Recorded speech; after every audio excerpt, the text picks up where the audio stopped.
Welcome to Swapna's academy पिलाने आज आम तुम सप्तम श्रेणी सोशल बही जोटा लिखाई सामाजिक विज्ञान अध्ययन से बहीर ना कौन अच्छी कहल भारत और आम पृथ्वी से ही बहीटा पढ़ा आज स्टार्ट करवा प्रथम अध्याय है। प्रथम अध्याय तार अच्छी भारतर भौगोलिक विविधता ये विषय आम पढ़ा पूर्वर देख ये गोटे चित्र मु तुमको देखा यहाँ कौन कहल यहाँ हूँ आम पृथ्वी नाई केते बड़ पृथ्वी आमर ये पृथ्वी भितर कहल देखा केतेटा देश केतेटा महादेश अच्छी किए कहीपर कमेंटर उत्तर दब मु कहूँ शुण यही पृथ्वी भितर आमर 195टा देश अच्छी आ महादेश केतेटा अच्छी 7टा महादेश अच्छी आ महासागर भी अच्छी 5टा नहीं महादेश 7टा कौन एशिया यूरोप आफ्रिका ऑस्ट्रेलिया उत्तर अमेरिका दक्षिण अमेरिका एंटार्क्टिका है यही 7टा महादेश मध्य आम भारत कौ महादेश अच्छी किए कहीपर आम भारत अच्छी एशिया महादेश भितर नहीं एशिया महादेश भितर 195टा तो जो देश अच्छी ता भर आम भारत केते स्थान अच्छी कहल आयतन दृष्टि भारत आयतन दृष्टि सप्तम स्थान अच्छी ताने ता पूर्वर आहरी 6टा बड़ बड़ देश अच्छी से 6टा देशर नाम कौन शुण 6टा देश है रूसिया कानाडा चीन युक्तराष्ट्र अमेरिका ब्राजिल ऑस्ट्रेलिया तापर जाकि आसूची आमर भारत ताले भारत आयतन दृष्टि सप्तम स्थान अच्छी आमर कौ महादेश सेटा अच्छी भारत एशिया महादेश साउथ एशिया रे इंडिया अच्छी साउथ एशिया माने एशिया महादेश दक्षिण भाग में भारत अवस्थित जापर ये जो एटे बड़ पृथ्वी ता भितर 7टा महादेश अच्छी 5टा महासागर अच्छी से ही 7टा महादेश मध्य 195टा देश अच्छी से ही 195टा देश मध्य आम भारत हूँ सप्तम स्थान आयतन दृष्टि सप्तम स्थान अधिकार करछि आ से जो 7टा महादेश भितर आम भारत रही एशिया महादेश है। एबे चल आम विषयटा को पढ़ा भलसे कौन अच्छी पढ़ा बुझा आ क्वेश्चन आंसर जहाँ थी भी करवा है। देख विषय ना है भारतर भौगोलिक विविधता विविधता माने कौन कहल बोल विविधता माने भिन्नता माने भारत में सब विभिन्न विभिन्नता अच्छी कौन कौन सब भिन्नता अच्छी भिन्नता सब अच्छी अनेक देश भारत गोटे देश तादे बहुत सारा राज्य अच्छी सबू राज्यर चालीचलणी अलग सबू राज्यर लोक मानकर कथबार्ता अलग सबू राज्यर लोक मानकर खाद्य पानी अलग सबू राज्यर लोक मानकर पोशाक परिच्छद अलग विभिन्न सबू राज्यर लोक मैंने अलग अलग पर्वपर्वाणी पालन करती एत विभिन्नता थाई मध्य आम भारतर सब लोक मैंने होती एक आम समस्ते भाई भाई नहीं एते सब विविधता भिन्नता थिला भितर आ गोटे भिन्नता अच्छी कौन कहल भौगोलिक विविधता भौगोलिक माने भूमि रूपर विभिन्नता माने कौटी आम भारतर कौटी अच्छी कौन सबुआड़े तो सामान भूमि रूप ना ना एमती ना कि सबुआड़े समतल भूमि कि एमती ना कि सबुआड़े माने पार्वत्य भूमि कि एमती ना कि चारिआडे मरुभूमि सेमती ना कि सबुआड़े अरण्य कि सबुआड़े जलमय सेमती किछि ना सबुआड़े अलग अलग सबू भूमि रूप रही जमती माने कौन कहल भारत में केते प्रकार भूमि रूप माने जमती नद नदी सब अलग अलग अच्छी कौटी कौटी अरण्य अच्छी कौटी मालभूमि अच्छी कौटी पार्वत्य भूमि अच्छी कौटी मरुभूमि अच्छी कौटी समतल भूमि अच्छी कौटी बहुत सारा बरफ पड़ुची हिमालय भली कि कौटी निआं जलुची ये सबू भिन्नता विषय आम सब ये विषय पढ़ा चलो विषयटी को आरंभ करवा ये देख फास्ट श्री अरविंद कौन कहते गोटे देची आम पई आम देश भारत भौगोलिक दृष्टिकोण अन्य देश मान ठारू पृथक एवं ताहा ही भारत को एक निर्दिष्ट जातीय परिचय प्रदान करिछि एकथा किए कहते श्री अरविंद कहते एटी चित्र देख ये गोटे जलप्रपात अच्छी देखा जाउछि पहाड़ जल सब खसुचे यहाँ कहते जलप्रपात यहाँ कौ जगार अच्छी कहल कर्णाटक कर्णाटकर जोग जलप्रपात ना सेठाकर मालभूमि एवं जलप्रपात गुड़ी को लक्ष्य कर जलप्रपात प्रवाहित जल शक्ति को स्वतंत्र टर्बाइन द्वारा माध्यम विद्युत शक्ति रे परिणत करा जाए यही सब जल शक्ति विद्युत शक्ति ये सब मिले आस चिंता करिवार क्वेश्चन एगुड़ा सब गोटे क्वेश्चन आंसर वीडियो बनइबा एथिरे सब क्वेश्चन आम आंसर करिबा। एबे चलो विषयटा को पढ़िबा आ ताको बुझिबा। देख फास्ट देछि 1984 मसीहार कथा। 1984 मसीहार कथा भारतर प्रथम महाकाशचारी श्री राकेश शर्मा महाकाश को यात्रा करिसंती। ताले एठु आमे कोन जानले मु जोगुडा सब कहिबी तमे सेगुडा सब तम कॉपी रे लिखिबो बहिर अंडरलाइन करिकी बुझिबो हैला। भारतर प्रथम महाकाशचारी नाम कोन ताले हैला राकेश शर्मा। से केबे महाकाश को जाइथिले 1984 रे। ये हेले भारतर प्रथम महाकाशचारी। जदि आम भारत न पचारि खाली कह प्रथम महाकाशचारी किए थे तुम समस्त जानथिबो नील आर्मस्ट्रंग थिले। आ जदि पचारे भारतर प्रथम महाकाशचारी किए श्री राकेश शर्मा केबे जाइथिले 1984। सब अंडरलाइन कर गोटे कॉपी धरिकी सब नोट बना। महाकाश को यात्रा करथांते सेही समय रे भारतर प्रधानमंत्री किए थिले श्रीमती इंदिरा गांधी। जेतବେଳେ राकेश शर्मा जाइथिले महाकाश को 1984 मसीह 1984 मसीह आम भारतर प्रधानमंत्री किए थिले इंदिरा गांधी। से श्री राकेश शर्मा को पचारे आम देश भारत महाकाश किपरि दिशुचे। से तुरंत उत्तर देइथिले सारे जहाँ से अच्छा, अर्थात मो देश दुनिया रे सबुठारु सुंदर। यह 20 शताब्दी अति प्रसिद्ध कविता सारे जहाँ से अच्छा हिंदुस्तान हमारा कवितार सारांश। जेतବେଳେ शुण बुझ जेतବେଳେ राकेश शर्मा जाइथिले कोठी महाकाश को सेतବେଳେ सी सेठू महाकाश रु आम भारत को देखुथिबे केमती देखा जाउची। सेतବେଳେ कोन फोन मोबाइल एगुड़ा तो किछि नथिला ना 1984 मसीह सेठू कोन महाकाश रु कोन भारत को मोबाइल फोन जोगे कनेक्ट हो परिबो कि सेंते हो परिबो नै। सेतବେଳେ तांकर गोटे कौन ये बेतार साहाଯ୍य कथबार्ता होते आठू कौन बेतार घर को ना साई पड़ोसिया को फोन करें कि से सब क्या इनफर्मेशन दिया सरकार को। से सरकार किए थे आमर सरकार माने प्रधानमंत्री आम देशर किए थे श्रीमती इंदिरा गांधी। से जिते बेतार साहाଯ୍य कनेक्ट होगी प्रधानमंत्री सहित कनेक्ट हेले से प्रधानमंत्री जो उत्साह सहित पचारे जाइच सब जो जाइए ना महाकाश को सी पचारे आम देश से केमती दिशुची। से सेठू कहले सारे जहाँ से अच्छा माने सबू दुनिया ठारू सबुठु भल होउची दुनियार सबुठु भल होउची सबुठु सुंदर होउची मो देश भारत हैला। तापरे नेक्स्ट पढ़िबा चलो। उक्त पुस्तक रे शेष रे थिबा भारत मानचित्र को अनुध्यान कर। सेथिरे तुमे कोन सब देखुच। पूर्व श्रेणी रे आलोचित विभिन्न प्रकार भूमि रूप यथा पर्वत समतल भूमि मालभूमि कथा मन पकाओ। भारत मानचित्र केउं भूमि रूप को लक्ष्य कल। मानचित्र विभिन्न रंग कहीं कराए यही मानचित्र सूचकार एगुड़ा सब दर्शाए। एगुड़ा सब लास्ट पेज रे जो अच्छी मानचित्र से तुम देख सब भूमि रूप गुड़ाक ना कि यही अध्यायटी पढ़ा बेले आम भारतर प्राकृतिक मानचित्र को बारंबार देखा आवश्यक। भारतर जो मानचित्र अच्छी गोटे प्राकृतिक मानचित्र आ गोटे राजनीतिक मानचित्र सब ना। प्राकृतिक मानचित्र सब कौन माने महासागर पार्वत्य भूमि मालभूमि समतल भूमि अरण्य एगुड़ा सब चिन्ह दे से मानचित्रटा को बारंबार देखिले विषयटा भलसे बुझीपर।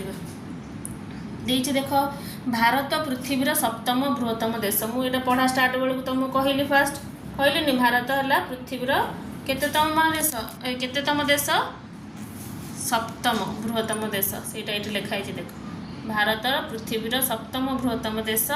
यह क्यों महादेशर एक अंश एशिया महादेशर एक अंश है। तापर देछि पाकिस्तान बांग्लादेश नेपाल भूटान श्रीलंका एवं म्यांमार होचुंदी भारतर पड़ोसी देश। क्वेश्चन आसीबो भारतर पड़ोसी देश मानकर नाम लेख कौन कौन। फास्ट भारत पड़ोसी देश माने भाबिबो माने प्रथम नजर आसीजिवो पाकिस्तान। पाकिस्तान भारतर दि भाग हैला परे पाकिस्तान हैलानी कि तेणु भारतर प्रथम पड़ोसी देश ना कौन आसीजिवो बांग्लादेश सॉरी पाकिस्तान। तापर आसीबो बांग्लादेश। बांग्लादेश पाकिस्तान विभाजित हैला। तापर नेपाल भूटान श्रीलंका और म्यांमार ये सब है भारतर पड़ोसी देश। और एगुड़िक सह भारतर एक स्वतंत्र सुसंगठित भूखंड गठन करे। यही भूखंड को भारतीय उपमहादेश कहुए।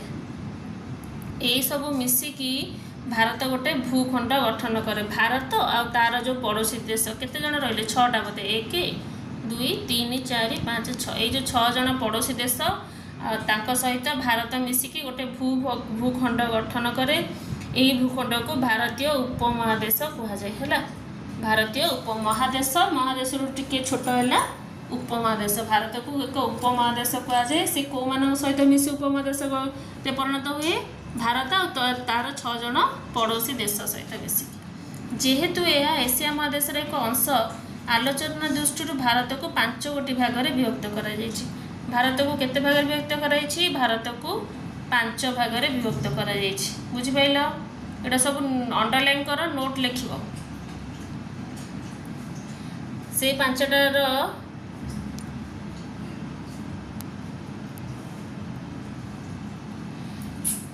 सेगुड़िक सब 5टा कौन? 1 रहा उत्तरस्थ बृहत पर्वतमाला, 2 रहा गंगा और सिंधु विशाल समतल अंचल, 3 रहा मरुभूमि अंचल, 4 रे दक्षिणात्य मालभूमि, 5 रे द्वीपपुंज है। भारत को यही 5 गोटी भाग में विभक्त कर। यही सब गुड़िक विषय आलोचना करवा। भारत एक विशाल तथा विविधतापूर्ण देश होइतिबारु से संबंध में टिकिनिखि विवरणी तुम प्रযোज्य नुहे। एत सब जदि ता विषय कहवा तुम समय माने पर्याप्त समय हेबनी, चैप्टर बहुत लंबा हो। तेणु यही चैप्टर जी आम से विषय शुणा जाना। भारतर उत्तर में हिमालय पर्वतमाला एक प्राकृतिक प्रतिबंधक रूपे रही। भारतर उत्तर देख भारत मानचित्र आम कले जापर।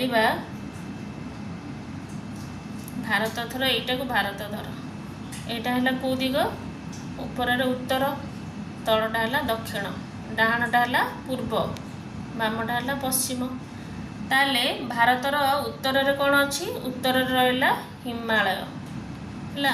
उत्तर में हिमालय रहा, तले है दक्षिण, दक्षिण में किए रहा? भारत महासागर, भारत महासागर। पूर्व में रहा बंगोपसागर, पश्चिम रहा आरब सागर आउ थर मरुभूमि है। ये मन रखिथ। भारतर उत्तर किए रहा? उत्तर में हिमालय, दक्षिण में भारत महासागर, पूर्व में बंगोपसागर, पश्चिम में आरब सागर और थर मरुभूमि। से भारत को कौन कहुए कहल? भारत को उपद्वीप कहुए। कहीं कहले यार 3 पटे 3टा महासागर अच्छी, पूर्व में रहा, पश्चिम रहा, उत्तर रहा, 3 पटे जलभाग थी यह गोटे उपद्वीप कहुए। हो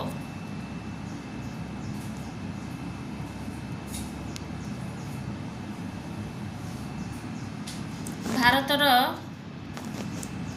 उत्तर भाग में हिमालय पर्वतमाला एक प्राकृतिक प्रतिबंधक रूपे रही।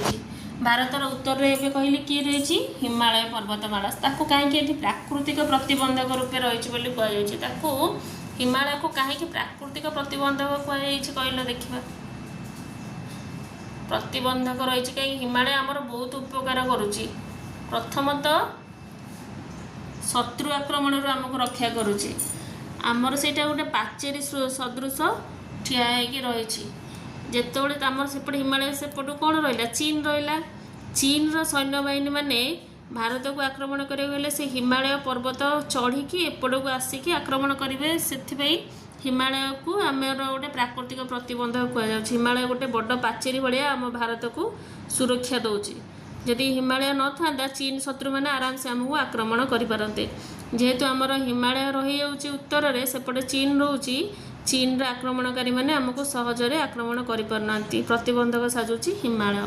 यहीटा गोटे से प्राकृतिक प्रतिबंधक कहुए। आउ कौन जो उत्तर शीतल पवन सब बहे सेटा से आमको हिमालय रक्षा करुच्ची। कहीं चीन रे प्रबल ठंडा पड़े किंतु भारत में कौन ना बेसी गरम ना बेसी ठंडा, साधारण जलवायु। से आमको रक्षा करुच्ची किए? जो ठंडारू रक्षा करुच्ची किए? हिमालय पर्वत। तेणु हिमालय को प्राकृतिक प्रतिबंधक रूपे भी कहुए। आमको साहाय्य करुच्ची बहुत। तापर देख पश्चिम किए अच्छी मुझे जोटा कहली पश्चिम अच्छी थर मरुभूमि आ जलभाग रूपे किए रही आरब सागर। सीटा पश्चिम सीमा निर्धारण करुच्ची। दक्षिण में भारत महासागर रहा, पूर्व में बंगोपसागर। मन रखिए एगुड़ा मन रखिए। भारतर पूर्व में बंगोपसागर, पश्चिम में आरब सागर थर मरुभूमि, उत्तर में हिमालय, दक्षिण में भारत महासागर इंडियन ओशन जोटा कौन। तापर पढ़ा ଏହି ଭୌଗୋଳିକ ବୈଶିଷ୍ଟ୍ୟ ଗୁଡ଼ିକ ଭାରତକୁ ଏସିଆର ଅନ୍ୟାନ୍ୟ ଅଞ୍ଚଳଠାରୁ ପୃଥକ କରୁଛି। ଫଳତଃ ଭାରତର ଜଳବାୟୁ, ସଂସ୍କୃତି ଏବଂ ଇତିହାସ ଏହାର ସ୍ୱତନ୍ତ୍ରତା ବହନ କରୁଛି। ଆସ ଅନୁସନ୍ଧାନ କରିବା। ପୂର୍ବ ଶ୍ରେଣୀରେ ପଢ଼ିଥିବା ଅକ୍ଷାଂଶ ଦ୍ରାଘିମା ବିଷୟରେ ତୁମର ମନେ ପଡ଼ୁଛି କି? ଭାରତ ମାନଚିତ୍ରକୁ ଲକ୍ଷ୍ୟ କର। ଏହାର ଅକ୍ଷାଂଶ ଦ୍ରାଘିମା ଗତ ବିସ୍ତୃତି କେତେ ତୁମେ ଜାଣିପାରୁଛ କି? ସେକେଣ୍ଡ ଦେଇଛି ଭାରତର ଏକ ଭୌତିକ ମାନଚିତ୍ରର ଉପରୋକ୍ତ ବୈଶିଷ୍ଟ୍ୟ ଗୁଡ଼ିକ ଦର୍ଶା। ଏଗୁଡ଼ା ସବୁ ଆମେ ସେଇ କ୍ୱେଶ୍ଚିନ୍ ଆନ୍ସର ରାଉଣ୍ଡରେ ଏଗୁଡ଼ା ସବୁ ଡିସ୍କସନ୍ କରିବା ହେଲା। ତାପରେ ଦେଖ, ମାନଚିତ୍ରରେ ବ୍ୟବହୃତ ବିଭିନ୍ନ ରଙ୍ଗ ଆମକୁ ଭାରତର ଭୌଗୋଳିକ ବିବିଧତା ସମ୍ବନ୍ଧରେ ସୂଚନା ଦେଇଥାଏ। ମାନଚିତ୍ରରେ ପ୍ରଦତ୍ତ ସୂଚକାଙ୍କ ସହିତ ନିଜକୁ ପରିଚିତ କରାଅ। ଏଥିରେ ପ୍ରଦତ୍ତ ବିଭିନ୍ନ ରଙ୍ଗ ଭିନ୍ନ ଭିନ୍ନ ଉଚ୍ଚତାକୁ ଦର୍ଶାଏ। ତୁମେ ଜାଣିଛ ମାନଚିତ୍ର ସବୁ ଯେମିତି ଜଳଭାଗ ପାଇଁ ନୀଳ ରଙ୍ଗ, ଯେଉଁ ମରୁଭୂମି ପାଇଁ ହଳଦିଆ ରଙ୍ଗ, ଏଗୁଡ଼ା ସବୁ ନାହିଁ, ସେଇ ବିଭିନ୍ନ ରଙ୍ଗ ବିଭିନ୍ନ ଭୂମି ରୂପକୁ ଦର୍ଶାଏ। ତାପରେ ପଢ଼ିବା ଦେଖ, ହିମାଳୟ ପର୍ବତମାଳା।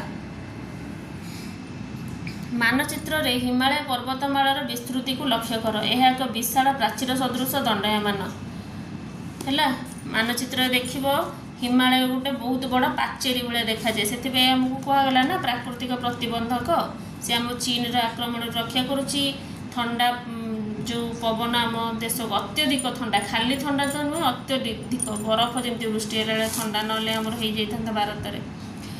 ଦେଖ, ଏଇ ଚିତ୍ରରେ ଧଳା ଦେଖାଯାଉଥିବା ହିମାଳୟର ବିଭିନ୍ନ ଅଂଶ ଗୁଡ଼ିକ କ'ଣ ସୂଚାଉଛି? ଏଇଠି ଚିତ୍ର ଦେଇଛି ଦେଖ, ହିମାଳୟ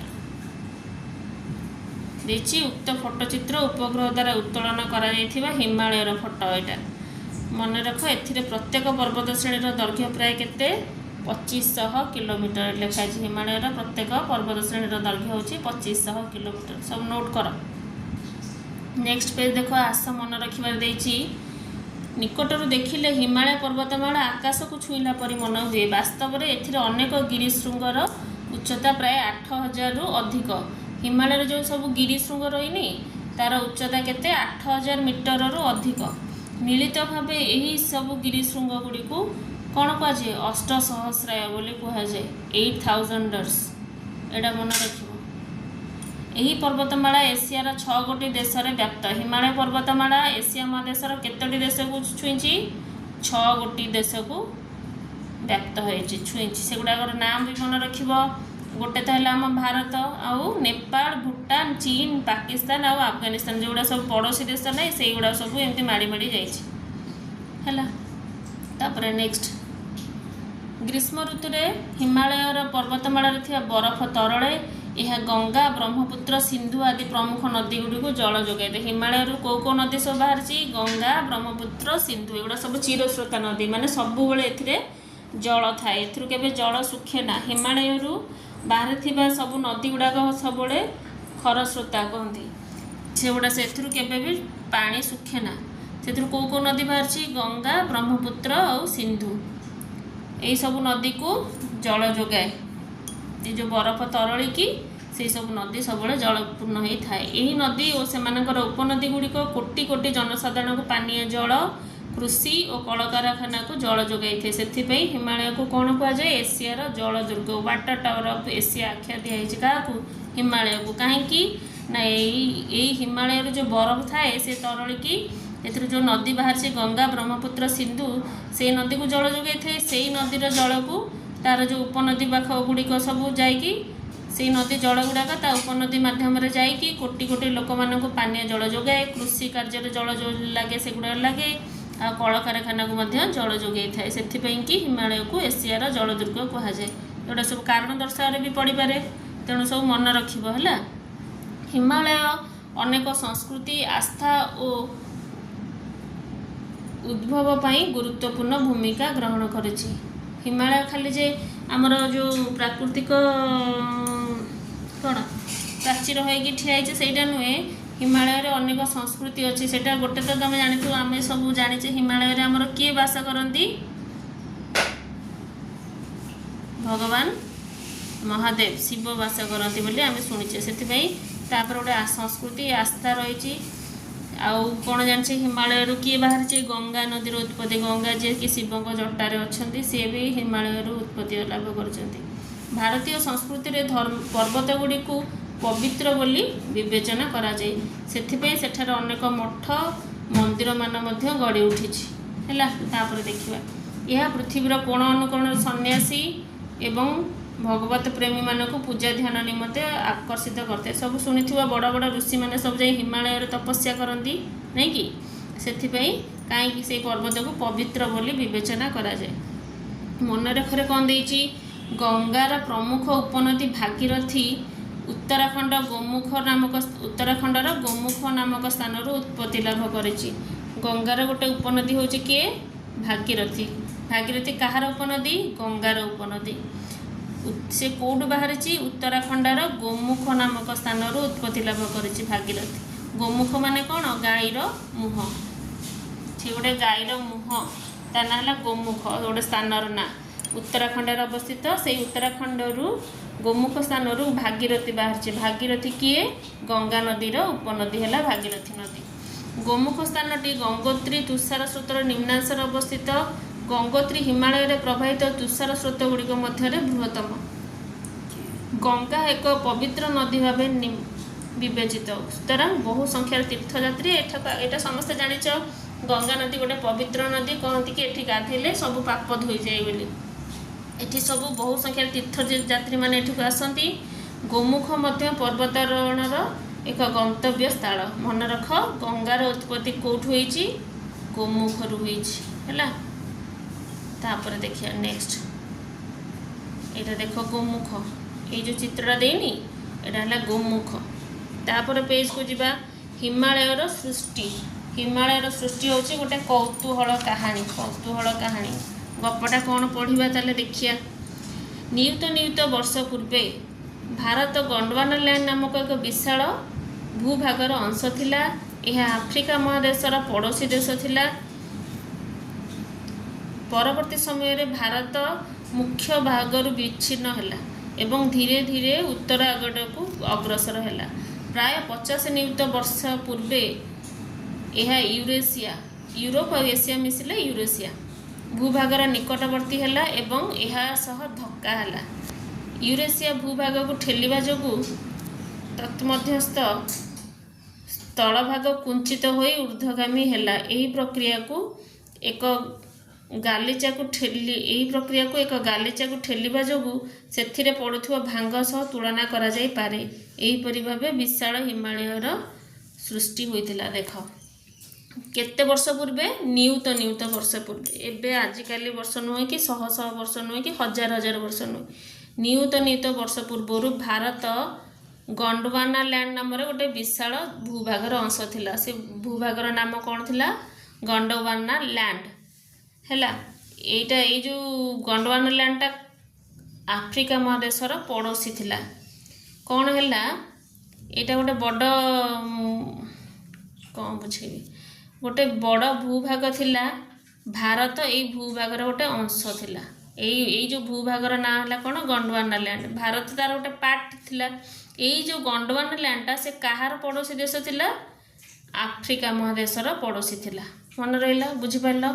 तापर देखिया चलो तापर कौन है परवर्ती समय रे भारतर मुख्य भागर से विच्छिन्न हो गला गोंडवाना लैंडटा। ये चित्र देछि देख भारत कौड़ी थिला। देख ये आग भारत थिला। एटा भारत एटा कौन श्रीलंका तार पड़ोशी देश। भारत कौन है धीरे धीरे गोंडवाना लैंड रु विच्छिन्न हो गला परे उत्तर आड़ को अग्रसर है। उत्तर माने जानिच मानचित्र उत्तर माने कुआड़े ऊपर आड़ को। ताले भारत धीरे धीरे विच्छिन्न हो गला जो गोंडवाना लैंड धीरे धीरे ऊपर को गला। एठी थिला तापर केते नियुत वर्ष परे 55 नियुत वर्ष परे एठी पळे आसला। पुणी उत्तर को अग्रसर है। पुणी आउ किछि वर्ष परे 38 नियुत वर्ष पूर्व आसी एठी थिला। तापर पुणी उत्तर को गला धीरे धीरे ऊपर गला। तापर 10 नियुत वर्ष पूर्वे एठी आसी हे गलानी हैला। एठी आसी धीरे धीरे हे गलानी। ताले प्राय 50 नियुत वर्ष पूर्वे यह यूरेशियार भूभागर निकटवर्ती हैला। यूरेशिया गोटे भूभाग अच्छी। यूरेशिया क्या कहते यूरोप और एशिया को मिसी। एटा देख एटा है यूरेशियन प्लेट। जो ऊपर को धीरे धीरे भारत एठी थिला घुंची घुंची एठी हैला। तापर एठी हैला ଏଇଠି ଯେତେବେଳେ ୟୁରେସିଆର ପାଖାପାଖି ହେଲା ୟୁରେସିଆ ପ୍ଲେଟ୍ ବା ୟୁରେସିଆ ଭୂଭାଗ ସହିତ ଭାରତର ଧକ୍କା ହେଲା। ଧକ୍କା ହେଲା ଫଳରେ କ'ଣ ହେବ, ଯେତେ ମନରେ ଦେଖିଥିବ ଯେତେବେଳେ ଦୁଇଟା ମାନେ ଟାଣ ଟାଣ ଜିନିଷ ଧକ୍କା ହେଲା ବେଳକୁ ହୁଏତ ସେ ଦିଫାଳ ହେଇଯିବ, ନହେଲେ ଏମିତି ଟେକି ହେଇକି ଉପରକୁ ଗୋଟେ ଉପରେ ଆଉ ଗୋଟେ ଚଢ଼ିଯିବ, ନାଇଁ କି? ଏଠି ଆଉ ଇଏ ଦିଫାଳ ହେଇକି ଚୁରମାର ହେଲାନି। ସେଇଟା କ'ଣ ହେଲା, ସେ ଯେଉଁ ୟୁରେସିଆ ପ୍ଲେଟ୍ଟା ସଂକୁଚିତ ମାନେ କ'ଣ ହେଇଗଲା କହିଲେ, ୟୁରେସିଆ ଯେତେବେଳେ ଭୂଭାଗକୁ ଠେଲିଲା ଭାରତ, ସେଗୁଡ଼ା କ'ଣ ହେଲା, ସ୍ଥଳଭାଗଟା କୁଞ୍ଚିତ ହୋଇ ଊର୍ଦ୍ଧ୍ୱଗାମୀ ହେଇଗଲା, ଜାକି ଜକା ହେଇକି ଏମିତି ଉପରକୁ ଉଠିଗଲା। କେଉଁଟା? ୟୁରେସିଆ ଭୂଭାଗଟା। ସେ ଯେଉଁ ଉପରକୁ ଉଠିଗଲା ସେଇଟାକୁ କୁହାଗଲା ହିମାଳୟ। ଭାରତ, ମନେ ରଖ ଆଉଥରେ କହୁଛି, ଭାରତ ଧୀରେ ଧୀରେ ଉତ୍ତର ଆଡ଼କୁ ଊର୍ଦ୍ଧ୍ୱଗାମୀ ହେଇ ହେଇ ନିୟୁତ ବର୍ଷ ଲାଗୁଛି ତାକୁ ଉପରକୁ ଉଠିବା ପାଇଁ। ଅଳ୍ପ ଅଳ୍ପ ଉପରକୁ ଉଠି ଉଠି ଉଠି ଉଠି ଯାଇ କାହା ସହିତ ମାଡ଼ ହେଲା? ୟୁରେସିଆ ଭୂଖଣ୍ଡ ସହିତ ମାଡ଼ ହେଲା। ୟୁରେସିଆ ଭୂଖଣ୍ଡ ସହିତ ଯେତେବେଳେ ମାଡ଼ ହେଲା ସେତେବେଳେ ୟୁରେସିଆ କ'ଣ କଲା, ଊର୍ଦ୍ଧ୍ୱଗାମୀ ହେଇ କୁଞ୍ଚିତ ହୋଇକି ଊର୍ଦ୍ଧ୍ୱଗାମୀ ହୋଇ ହିମାଳୟ ସୃଷ୍ଟି ହେଲା। ସେତେବେଳେ ସେଇ ଯେଉଁ ପ୍ରକ୍ରିୟାଟାକୁ କ'ଣ କୁହାଯାଏ? ସେଇ ପ୍ରକ୍ରିୟାକୁ ହେବା ପାଇଁ କେତେ ବର୍ଷ ଲାଗିଥିଲା? ନିୟୁତ ବର୍ଷ ଲାଗିଥିଲା। ଏହିପରି ଭାବେ ବିଶାଳ ହିମାଳୟ ପର୍ବତର ସୃଷ୍ଟି ହୋଇଥିଲା। ହେଲା, ହିମାଳୟର କେମିତି ସୃଷ୍ଟି ହେଲା ଜାଣିଲ। ତାପରେ ଦେଖ ଆଶ୍ଚର୍ଯ୍ୟର କଥା, ଭାରତ ଏବେ ବି ଧୀରେ ଧୀରେ ଉତ୍ତରସ୍ଥ ଏସିଆ ଦିଗରେ ଅଗ୍ରସର ହେଉଛି। ଏବେ ବି ସେତିକିବେଳେ ଯେଉଁ ହିମାଳୟ ସୃଷ୍ଟି ହେଇକି ଖାଲି ରହିଗଲାନି, ସେ ଏବେ ବି ଆଶ୍ଚର୍ଯ୍ୟଜନକ କଥା ହେଉଛି କ'ଣ, ଏବେ ବି ଧୀରେ ଧୀରେ ଉତ୍ତର ଆଡ଼କୁ ଅଗ୍ରସର ହେଉଛି। ମାନେ ବେଶୀ ସ୍ପିଡ଼ରେ ହେଉନି, କିନ୍ତୁ ହେଉଛି। କେତେ ସ୍ପିଡ଼ରେ ହେଉଛି? ଏହି ଚଳନ ବାର୍ଷିକ ପ୍ରାୟ 5 ସେଣ୍ଟିମିଟର ଭାବରେ ହୋଇଥାଏ। ଭାରତ ଯେଉଁ ହିମାଳୟ ଉତ୍ତର ଆଡ଼କୁ ଅଗ୍ରସର ହେଉଛି, କେତେ ସ୍ପିଡ଼ରେ ହେଉଛି? ବର୍ଷକୁ 5 ସେଣ୍ଟିମିଟର ବଢ଼ୁଛି। ତା'ମାନେ 3 ବର୍ଷରେ 5 3 15 ସେଣ୍ଟିମିଟର, ମାନେ ଗୋଟେ ସ୍କେଲ୍ ଭଳିଆ ବଢ଼ୁଛି 3 ବର୍ଷରେ। ବର୍ଷକୁ 5 ସେଣ୍ଟିମିଟର ହେଲେ 3 ବର୍ଷରେ 15 ସେଣ୍ଟିମିଟର। ଗୋଟେ ସ୍କେଲ୍, କାଚ ସ୍କେଲ୍ ଦେଖିଛ ଯେଡ଼ିକି ଛୋଟ ସ୍କେଲ୍, ସେତିକି ଯାଉଛି। 3 ବର୍ଷ ଲାଗୁଛି ତାକୁ ଆଗକୁ ଆଗକୁ ବଢ଼ି ବଢ଼ି ଚାଲିଛି। କୁଆଡ଼କୁ? ଉତ୍ତର ଆଡ଼କୁ। ଏହା ଆମ ଦେଶର ଆମ କେଶର ବୃଦ୍ଧି ହାର ଠାରୁ କମ୍, ଚୁଟି ଯେଉଁ ରେଟ୍ରେ ବଢ଼େ ତାଠୁ ବି କମ୍ ସ୍ପିଡ଼ରେ ଯାଉଛି। ଏହାର ଅର୍ଥ ହିମାଳୟର ଉଚ୍ଚତା ଏବେ ବି ବୃଦ୍ଧି ପାଉଛି। ଯେହେତୁ ଭାରତ ଠେଲୁଛି ସେଇ ଭୂଭାଗଟାକୁ, ଯେମିତି ସେଠି କୁଞ୍ଚିତ ହୋଇକି ଉପରକୁ ଉଠିଗଲା, ଏବେ ଯେତେବେଳେ ଠେଲୁଛି ସେ କୁଞ୍ଚିତଟା ଆହୁରି ଉପରକୁ ବଢ଼ୁଛି। ତା'ମାନେ ହିମାଳୟର ଉଚ୍ଚତା ଏବେ ବି ବଢ଼ି ବଢ଼ି ଚାଲିଛି। କାରଣ ଏପଟୁ ଭାରତ ଠେଲୁଛି ନା, ଭାରତ ଯେତେବେଳେ ଗୋଟେ ଜିନିଷ ଗୁଡ଼ା ଆମେ ଉପରକୁ ଠେଲିଲେ ସେ ଆହୁରି ଉପରକୁ ଉଠିବ ନା ନାହିଁ। ତେଣୁ ଭାରତ ଭୂଭାଗ ଯେତେବେଳେ ହିମାଳୟକୁ ଠେଲୁଛି, ୟୁରେସିଆକୁ ଠେଲୁଛି, ହିମାଳୟ ଉପରକୁ ବଢ଼ି ବଢ଼ିକି ଯାଉଛି। କେତେ ବଢ଼ୁଛି? ଏହି ବୃଦ୍ଧି ହାର ଅତ୍ୟନ୍ତ ନଗଣ୍ୟ, ବହୁତ କମ୍। କେତେ ନା ବର୍ଷକୁ ପ୍ରାୟ 5 ମିଲିମିଟର। ଭାରତ ବଢ଼ୁଛି ଆଗକୁ ବର୍ଷକୁ 5 ସେଣ୍ଟିମିଟର, କିନ୍ତୁ ହିମାଳୟ ବଢ଼ୁଛି, ଭାରତ ଠେଲିଲା ଭିତରେ ହିମାଳୟ କେତେ ବଢ଼ୁଛି? 5 ମିଲିମିଟର। ତେବେ 1 ନିୟୁତ ବର୍ଷରେ ଏହାର ଉଚ୍ଚତା 5 ମିଟର ପର୍ଯ୍ୟନ୍ତ ବୃଦ୍ଧି ପାଇପାରିବ। ହିମାଳୟର ଉଚ୍ଚତା 1 ନିୟୁତରେ କେତେ ବୃଦ୍ଧି ପାଇବ? 1 ନିୟୁତ ବର୍ଷରେ 5 ମିଟର। ହେଲା, ତାପରେ ଦେଖ এইটা কোণ দিয়েছি হিমালয় অন্তর্গত শিলার ভঙ্গিল স্তর। মনে রাখ, এইটি মনে রাখরে দেখ নোটরে লিখব। হিমালয় শব্দটি দুইটি সংস্কৃত শব্দ, গোটে হল হিম, গোটে হল আলয়। হিম আলয় মিশিলে দুইটা সংস্কৃত শব্দ মিশিলে হিমালয় শব্দর সৃষ্টি। হিম কহিলে কোণ? বরফ। আলয় কহিলে ঘর। তেণু হিমালয়র প্রকৃত অর্থ হচ্ছে বরফর ঘর। মনে রাখবে এটা। তারপরে নেক্সট পেজ দেখ, হিমালয় পর্বতমালা को मुख्यतः 3 गोटी पर्वत श्रेणी रे विभक्त करा जायछि। मन रखिबो एटा, हिमालय पर्वतमाला को 3 गोटी पर्वत श्रेणी रे विभक्त करा जायछि। गोटे हला हिमाद्री, जोटा को हम इंग्लिश रे कहचे ग्रेटर हिमालय बा बृहत हिमालय। तापरे हिमाचल हला पर्वतमाला को केते भाग रे विभक्त करायछि? 3 भाग रे। गोटे हला हिमाद्री, गोटे हला हिमाचल, आ गोटे कोन शिवालिक, आ गोटे हला शिवालिक, जोटा आउटर हिमालय कहूँ बा बाह्य हिमालय। प्रथम देखिबा हिमाद्री विषय रे। हिमाद्री हेउछि हिमालयर सर्वोच्च एवं दुर्गम अंश। एथिरे माउंट एवरेस्ट, कांचनजंगा भली नभश्चुंबी गिरिशृंग रही। नभश्चुंबी माने नभ माने आकाश, आकाश को छुईला भलिया गिरिशृंग अच्छी। यही पर्वत श्रेणी वर्ष सारा बरफावृत रही है। जीवन एठारे दुर्विषह होइथिबारु कोनोसी जनबसती एठी देखा जाए नहीं। कोठी? हिमाद्री रे, जोटा ग्रेटर हिमालय कहूँ। तापरे आसिला हिमाचल, मध्य हिमालय। सर्वोच्च हिमालयर दक्षिण रे अवस्थित। ଏଠାକାର ସୁଷମ ଜଳବାୟୁ ସମୃଦ୍ଧ ଜୈବ ବିବିଧତା ଓ ଜନବସତି ସୃଷ୍ଟି ପାଇଁ ଅନୁକୂଳ ପରିବେଶ ସୃଷ୍ଟି କରିଥାଏ। ନୈନିତାଲ, ଦାର୍ଜିଲିଂ, ସିମଲା ଏବଂ ମସୌରୀ ଆଦି ପ୍ରସିଦ୍ଧ ଶୈଳନିବାସ ଏଠାରେ ରହିଛି। ଶୈଳନିବାସ ମାନେ ଯେଉଁଟା କହୁଛ କ'ଣ କହିଲ, ହିଲ୍ ଷ୍ଟେସନ୍ ଯେଉଁଟା କହୁଛନ୍ତି ସେଇଠି ସବୁ ଅଛି। ତାପରେ ଦେଇଛି ଶିବାଲିକ୍। ଶିବାଲିକ୍ ହିମାଳୟ ପର୍ବତମାଳାର ବାହ୍ୟ ଅଂଶ ବା ଦକ୍ଷିଣ ଭାଗରେ ଅବସ୍ଥିତ ନିମ୍ନମାନର ପର୍ବତ ଶ୍ରେଣୀ। ଏହା ଅନେକ ଛୋଟ ଛୋଟ ପାହାଡ଼କୁ ନେଇ ଗଠିତ, ଘଞ୍ଚ ଜଙ୍ଗଲରେ ପରିପୂର୍ଣ୍ଣ। ଏହି ପାଦଦେଶ ବନ୍ୟପ୍ରାଣୀ ସମୃଦ୍ଧ। ଏହି ଅଞ୍ଚଳଟି ହିମାଳୟ ଓ ଗାଙ୍ଗେୟ ଅଞ୍ଚଳର ମଧ୍ୟସ୍ଥ ଅଞ୍ଚଳ। ଏଠି ଦେଖ,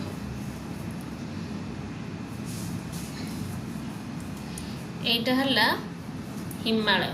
କ'ଣ ଡ୍ରଇଂ ଏତେ ଭଲ ନୁହଁ, ମୁଁ ଗୋଟେ ଦେଖାଉଛି ଦେଖ। ଏଇଟା ଥର ଆମେ ହିମାଳୟ ଧରି ନେଲେ, ୟାକୁ କେତେଟା ପର୍ବତଶ୍ରେଣୀ ବିଭକ୍ତ କରିଛି? 3ଟା। ଗୋଟେ ହେଲା ହିମାଦ୍ରି, ଗୋଟେ ହେଲା ହିମାଚଳ, ତଳଟାକୁ କହିଲେ ଶିବାଲିକ୍ ହେଲା। ହିମାଦ୍ରି, ହିମାଚଳ, ଶିବାଲିକ୍ ମନେ ରଖ, ଶୁଣ ମୋ କଥା ମନେ ରହିଯିବ। 3 ଭାଗରେ ବିଭକ୍ତ, ଗୋଟେ ହେଲା ହିମାଦ୍ରି, ଗୋଟେ ହିମାଚଳ, ଗୋଟେ ହେଲା ଶିବାଲିକ୍ ହେଲା। ହିମାଦ୍ରି ଯେହେତୁ ଉପରେ ରହିଲା, ଦେଖ ମାନେ ରିକଲ୍ କର, ମନେ ମନେ ଭାବ, ଯେଉଁଟା ହିମାଳୟର ଉପରେ କ'ଣ ବରଫାବୃତ ସବୁବେଳେ, ତେଣୁ ହିମାଦ୍ରି ଏଇଟା ଉପରଟାରେ ହିଁ ହିମାଦ୍ରି ପଳେଇଲା, ତାହେଲେ ଏଠି ସବୁବେଳେ ବରଫ ପଡ଼ୁଛି। ଯେହେତୁ ସବୁବେଳେ ବରଫ ପଡ଼ୁଛି, ସେଠି ଲୋକମାନେ ବାସ କରିପାରିବେ କି? ସେଠି ଲୋକମାନେ ବାସ କରିପାରିବେ ନାହିଁ। ତେଣୁ ସେଇଟା ମନେ ରଖିଦେବ, ଉପର ଅଂଶ ହେଲା ହିମାଦ୍ରି, ଯେଉଁଠିକି ବର୍ଷ ସାରା ବରଫାବୃତ ହୋଇଥାଏ। ତେଣୁ ଏଠାରେ ଲୋକମାନେ ବାସ କରିପାରନ୍ତି ନାହିଁ, କୌଣସି ବି ଜନବସତି ଏଠି ଦେଖାଯାଏ ନାହିଁ। ତା ତଳଟା ହେଲା କିଏ? ହିମାଚଳ, ଯେଉଁଟା ମଧ୍ୟରେ ଅଛି। এইটা ହେଲା ହିମାଚଳଟା ବେଶୀ ବରଫ ପଡ଼େନି କି ବେଶୀ ଥଣ୍ଡା ନୁହେଁ, ନର୍ମାଲ ଜନବସତି ଏଠି ରହିପାରିବେ। ଅଳ୍ପ ଅଳ୍ପ ଥଣ୍ଡା ପଡ଼େ, ଭଲ ଲାଗେ ସେଠି ଲୋକମାନଙ୍କ ଜନବସତି ଦେଖି। ସେଠି ଏଇଟାକୁ କୁହନ୍ତି ହିଲ୍ ଷ୍ଟେସନ୍। ସବୁ ଏଇଠି ଅଛି।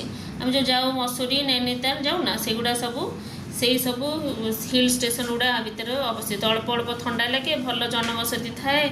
ଆଉ କ'ଣ ସେଠି ସବୁ ଗଛ ପଛ ସବୁ ଭଲ ହୁଏ, ଲୋକମାନେ ରହିପାରିବେ। ମଝି ମଝିଟା ସବୁବେଳେ ଭଲ ଜଳବାୟୁ, ବେଶୀ ଗରମ ନାହିଁ କି ବେଶୀ ଥଣ୍ଡା ନାହିଁ। ଏଗୁଡ଼ା ସରିଗଲା। ତାପରେ ଲାଷ୍ଟକୁ କିଏ ରହିଲା? ଶିବାଲିକ୍। ଶିବାଲିକ୍ଟା ତଳେ ରହିଲା, ହିମାଳୟର ପାଦଦେଶଟା ଶିବାଲିକ୍ ଦକ୍ଷିଣ ଆଡ଼କୁ ରହିଲା। ଏଠି କ'ଣ କହିଲ, ବେଶୀ ଯେଉଁ ବନ୍ୟପ୍ରାଣୀ ସମୃଦ୍ଧ ସବୁ ଦେଖାଯାଏ, ଜଙ୍ଗଲ, ଘଞ୍ଚ ଜଙ୍ଗଲ ଦେଖାଯାଏ। ଏଇସବୁ ଏଗୁଡ଼ା ହେଲା, ମନେ ରଖିଲ। 3 ଭାଗ, ଉପରେ ରହିଲା ପର୍ବତ, ବରଫାବୃତ, ମଝିରେ ରହିଲା କ'ଣ ନର୍ମାଲ ସବୁ ହିଲ୍ ଷ୍ଟେସନ୍, ଲୋକମାନେ ରହିପାରିବେ, ଜନବସତି ଠିକ୍ଠାକ୍। ତଳଟା ରହିଲା କ'ଣ ଯେଉଁ ବନ୍ୟପ୍ରାଣୀ ରହିଲେ, ସେଠି ସବୁ ଜଙ୍ଗଲ, ଘଞ୍ଚ ଜଙ୍ଗଲ ସବୁ ଦେଖାଯାଏ। ଏମିତି ଛୋଟ ଛୋଟ କରି ମନେ ରଖିବ, ମନେ ରହିଯିବ।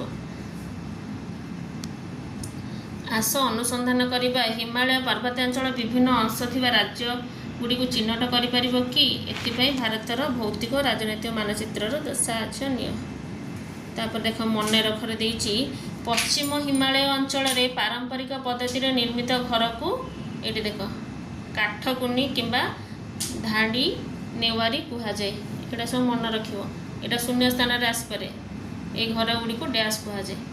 ଏଥିରେ ସ୍ଥାନୀୟ ଭାବେ ମିଳୁଥିବା ପଥର ଓ କାଠ ବ୍ୟବହୃତ। ଏଇସବୁ ଘର ଦେଇଛି ଦେଖ, ଏଠି ପଥର କାଠ, ସ୍ଥାନୀୟରେ ମିଳୁଥିବା ପଥର କାଠକୁ ନେଇକି ଏଇସବୁ ଘର ହେଇଥାଏ। ଏ ଘରକୁ କ'ଣ କହନ୍ତି? କାଠକୁନି। ଏହାର ସ୍ୱତନ୍ତ୍ର ନିର୍ମାଣ ଶୈଳୀ ଘରକୁ ଉଷୁମ ରଖିବା ସଙ୍ଗେ ସଙ୍ଗେ ଏହାକୁ ମୃଦୁ ଭୂମିକମ୍ପର ଜନିତ କ୍ଷୟକ୍ଷତିରୁ ରକ୍ଷା କରେ। ହିମାଳୟରେ ଯେହେତୁ ଥଣ୍ଡା ସବୁବେଳେ ପଡ଼େ, ଏଇ ଯେଉଁ ସେଠି ଲୋକାଲରେ ମିଳୁଥିବା ଯେଉଁ ପଥର କାଠରେ ଘର ତିଆରି ହୋଇଥାଏ, ଏହାର ଏମିତି ସ୍ୱତନ୍ତ୍ର ଭାବେ ଘରକୁ ତିଆରି ହେଇଛି ଯେ ଏହା ଘରକୁ ଉଷୁମ ରଖେ। ଉଷୁମ ରଖିବା ସଙ୍ଗେ ସଙ୍ଗେ এই ଯେଉଁ ମୃଦୁ ଛୋଟ ଛୋଟ ଭୂମିକମ୍ପ ଜନିତ କ୍ଷୟକ୍ଷତିରୁ ମଧ୍ୟ ରକ୍ଷା କରେ। ଏଠି ଲେଖା ହେଇଛି ଦେଖ, ହିମାଚଳ ପ୍ରଦେଶର କାଠକୁନି ଘର, ଦେଖିଲ। ଏହାକୁ କ'ଣ କୁହାଯାଏ? କାଠକୁନି କିମ୍ବା ଧାଜି ଦେୱାରୀ ବୋଲି କୁହାଯାଏ। ମନେ ରଖ, ହିମାଚଳ ପ୍ରଦେଶ ଅନ୍ତର୍ଗତ ବୃହତ୍ ହିମାଳୟ ଜାତୀୟ ଉଦ୍ୟାନରେ ବହୁ ପ୍ରକାର ଉଦ୍ଭିଦ, ପ୍ରାଣୀ ଏବଂ ଜୀବଜନ୍ତୁ ସବୁ ରହିଛନ୍ତି। ତାଙ୍କର ସବୁ ଫଟୋ ଦେଖ, ଏଇଠି ଦେଖ ସବୁ ଫଟୋ, ଜୀବଜନ୍ତୁ, ପ୍ରାଣୀ। ଏଇଟା ଚିତ୍ର 1ରେ ଏଗୁଡ଼ା ସବୁ ଦେଇଛି। 1ରେ କ'ଣ ଅଛି? ବୃହତ୍ ହିମାଳୟ ଜାତୀୟ ଉଦ୍ୟାନ ଅଞ୍ଚଳ। 1 ମାନେ କେଉଁଟା? ଏଇଟା ହେଉଛି ବୃହତ୍ ହିମାଳୟ ଜାତୀୟ ଉଦ୍ୟାନ ଅଞ୍ଚଳ, ଦେଖିଲ। ତାପରେ 2ରେ କ'ଣ ଅଛି? ହିମାଳୟାନ୍ ମୁନ୍ନାଲ। এই ଯେଉଁ ପକ୍ଷୀଟା ନେଇ, ଏଇଟା ହେଉଛି ହିମାଳୟାନ୍ ମୁନ୍ନାଲ କୁହନ୍ତି, ଏଇଟା ପକ୍ଷୀଟା। तीन रे कौन अच्छी एगुटा एक प्रकार पक्षी देख 3 रे अच्छी कौन लद्दाख मठ एटा गोटे मठ एट तापरे 4 रे कौन अच्छी हिमाचल प्रदेश स्थित नदी बेयास नदी 4 रे एटा हला नदी ये नदी देख देखल एटा गोटे नदी जाइछि तापरे 5 रे अच्छी चित्ताबाघ तुषार चित्ताबाघ एटा बरफ रे चित्ताबाघ रही से ता ना तुषार चित्ताबाघ तुषार माने बरफ तापरे 6 रे अच्छी हिमालय रो एक स्थानीय बजार रे द्रव्य प्रदर्शन एटा गोटे मार्केट देखो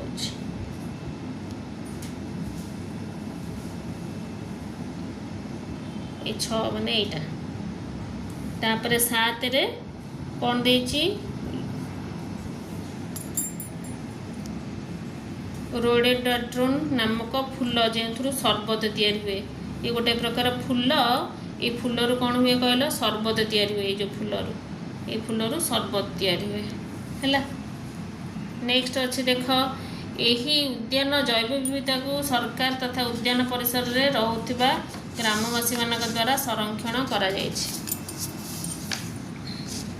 तापर देख भारतर शीतल मरुभूमि मरुभूमि शब्दटी मनरे हठात गरम स्थान छवि सृष्टि करे मरुभूमि कहले आम कौन देखा जाए बहुत सारा बाली पूरा ताती जाऊ खरारे नहीं कि पानी टोपे मिलू न लोक मैंने पानी टिके पूरा हैरान होते युवा सब बाली पूरा खरारे ताती जाऊ लोक चली पार युवा सब मन को आसे किंतु एठी देछि देख भारतर शीतल मरुभूमि मरुभूमि कहले तो आम जाने पूरा गरम ततला एठी पुणी शीतल मरुभूमि कौन देलानी देखिया मरुभूमि शब्दटी कहले मनरे हठात देख गरम स्थान छवि सृष्टि करे तेबे केतेक अंचल शीतल मरुभूमि मान रही आम देश में एक शीतल मरुभूमि रही यही शीतल मरुभूमि ना कौन लद्दाख ताले पड़ो भारतर शीतल मरुभूमि ना कौन लद्दाख एठारे शीत दिने सर्वनिम्न तापमात्रा 30 शीत दिने सर्वनिम्न तापमात्रा केते 30 सेल्सियस रही है निम्न -30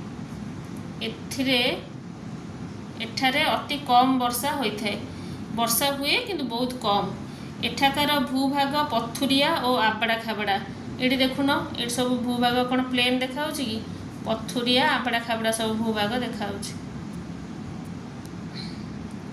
एठाकार केतेक गभीर उपत्यका एठारे केतेक गभीर उपत्यका और ह्रद मान देखा जाए ताने ह्रद अच्छी मरुभूमि तो पूरा मरुभूमि कहले पूरा जमती टोपे पानी नथिबो सेठी किछि चाषबास हो पार न सेमती नहीं एठी छोट छोट ह्रद गुड़ाक भी अच्छी उपत्यका अच्छी ये देख पांगगंसो यही ह्रद मानक मध्य अन्यतम ये ह्रदर ना एठारे भूरूप चंद्रपृष्ठर भू प्रकृति सह सामंजस्य रही एठिकार जो भूमि रूप से चंद्रपृष्ठर भूमि रूप भाया सामान देखा जाए से चंद्रभूमि बोली कहुए है पांगगसर यही ह्रद जो अच्छी सेठी जो भूमि रूप अच्छी सेठिकार भूमि रूप जमती क्या भाया देखा जाए ना चंद्रपृष्ठर भूमि रूप भाई सामंजस्य टी देखी से कौन कहुए चंद्रभूमि बोली कहुए भूतत्वविद मैंने यही प्रकार भूमिपृष्ठ भूमिर सृष्टि संबंध में पूर्वर मत देइछंती आगुरु आमे जानिछे जे हिमालय पर्वतमाला भारतर भूखंड और यूरेशिया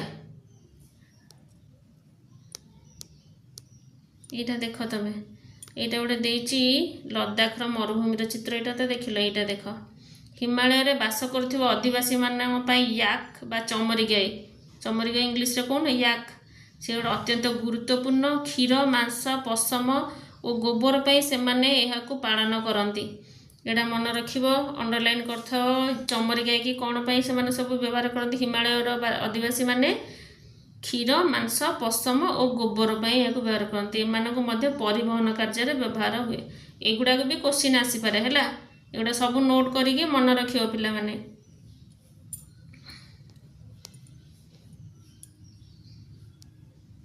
यहाँ कौन देछि लद्दाखर जो पांगसो जो ह्रदटा यही ह्रदर पानी लुणिया हेले अन्य ह्रद पर नुहे यार चतुर्पार्श्वर थी पार्वत्य अंचल द्रवीभूत खनिज पदार्थ यही लवणतार कारण